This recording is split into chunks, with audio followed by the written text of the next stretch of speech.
Hi అండి, welcome to రంగుస్ kitchen. అందరూ ఎలా ఉన్నారు? బాగున్నారా? ప్లీజ్ అండి మా ఛానల్కి సబ్స్క్రైబ్ చేసుకోండి, లైక్ చేయండి, షేర్ చేయండి. ఈరోజు రెసిపీ వచ్చేసి పచ్చి పులుసు చాలామంది చాలా రకాలుగా చేస్తారు. మేము ఎలా చేస్తానో చూపిస్తున్నాను. దానికోసం బాండి తీసుకొని ఆయిల్ వేసుకొని దంచిన వెల్లిపాయ, జీలకర్ర, ఒక 10-12 ఎండుమిర్చి వేసుకొని వేయించుకోవాలి మీడియం ఫ్లేమ్లో పెట్టి. ఎండుమిరపకాయ అస్సలు మాడకూడదు, గుర్తుంచుకోండి.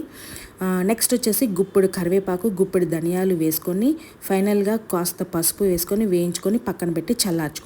తాలింపు పర్ఫెక్ట్గా మాడకుండా వస్తే పచ్చి పులుసు కూడా అంత కలర్ఫుల్గా గోల్డ్ కలర్లో వచ్చి చాలా బాగుంటుంది అన్నమాట.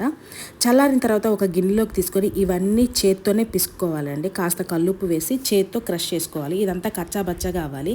చాలామంది చేత్తో కన్నా మిక్సీలో తిప్పుతారు, దానికన్నా చేత్తో పిసికితేనే టేస్ట్ వస్తుంది.